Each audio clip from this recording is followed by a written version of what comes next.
नमस्कार। आप देख रहे हैं आत्म मंथन, जहां हम धर्म, आध्यात्म और विज्ञान के अनूठे पहलुओं पर चर्चा करते हैं।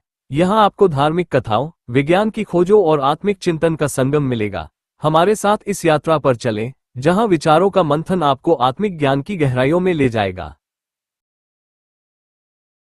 आत्मन पद भारतीय दर्शन के महत्वपूर्ण प्रत्ययों विचार में से एक है।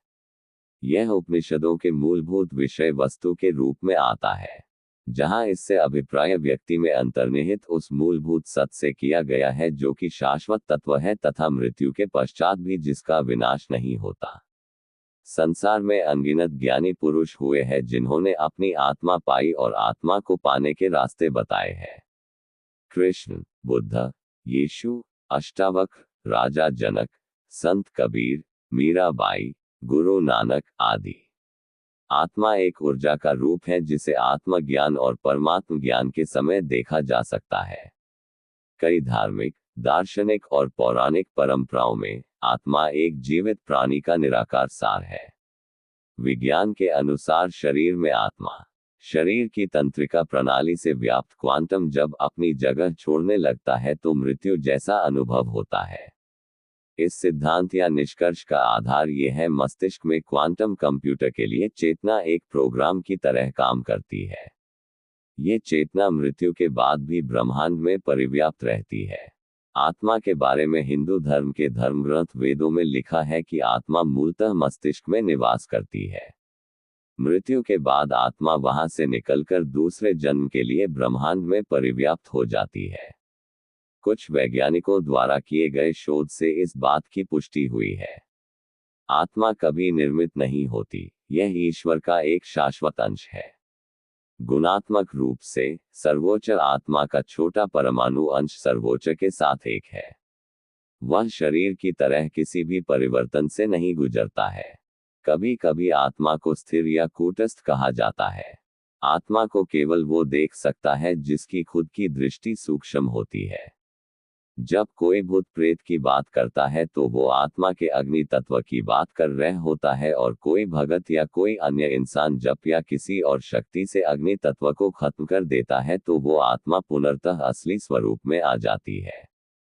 मृत्यु के बाद आत्मा को यमदूत केवल 24 घंटों के लिए ही ले जाते हैं, और इन 24 घंटों के दौरान आत्मा को दिखाया जाता है कि उसने कितने पाप और कितने पुण्य किए हैं। इसके बाद आत्मा को फिर उसी घर में छोड़ दिया जाता है जहां उसने शरीर का त्याग किया था। इसके बाद 13 दिन तक आत्मा वहीं रहती है। असल में कुछ धार्मिक मान्यताओं के अनुसार आत्मा 24 घंटे बाद लौटती है ताकि वो अपने परिवार और प्रियजनों से अंतिम बार मिल सके या उनके प्रति किसी अधूरे कार्य को पूरा कर सके। अक्सर अंधविश्वासियों तथा तंत्र मंत्र करने वाले ढोंगियों के मुंह से सुना जाता है कि किसी की दुष्ट या अपवित्र आत्मा फला के शरीर में प्रवेश कर गई है। कुछ लोग हिस्टीरिया या मानसिक रोग से पीड़ित व्यक्ति को डॉक्टर के पास न ले जाकर तांत्रिकों के पास कहीं झाड़ फूंक करने वाले के पास ले जाते हैं और एक मानसिक रूप से बीमार व्यक्ति के शरीर की दुर्गति करा डालते हैं। मरने वाले व्यक्ति से बात करना भी शोक प्रक्रिया का एक सामान्य हिस्सा है। उन्हें देखने या महसूस करने की तरह आप खुद को उनसे बात करते हुए पा सकते हैं, क्योंकि आपका मस्तिष्क अस्थायी रूप से भूल गया है कि वे मर चुके हैं। या आप उनसे बात कर सकते हैं क्योंकि आप उन्हें याद करते हैं और आपको उनसे जोर से बात करना सुकून देता है। आत्मा किसी भी प्राणी का सार है, उसकी पहचान का मूल है, उसकी चेतना का स्रोत है। अगर आत्मा में नैतिकता, जिम्मेदारी या पछतावे की भावना है तो वह दर्द, शर्म या अपराध बोध महसूस कर सकती है। अगर आत्मा में कृतज्ञता, स्वीकृति या करुणा की भावना है तो वह खुशी, शांति या प्रेम भी महसूस कर सकती है। विज्ञान के अनुसार एक बार मरा हुआ इंसान जिंदा नहीं हो सकता है।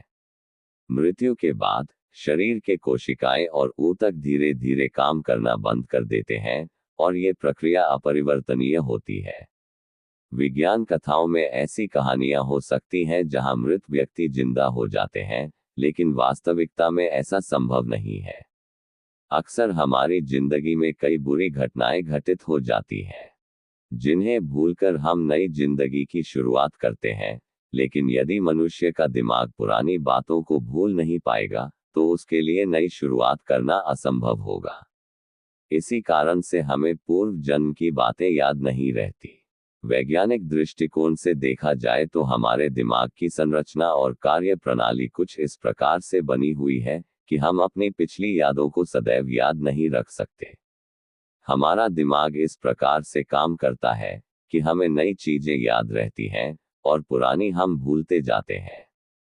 ऐसा होने से दिमाग पर अनावश्यक यादों को याद रखने का बोझ नहीं पड़ता और वह सही प्रकार से काम करता रहता है।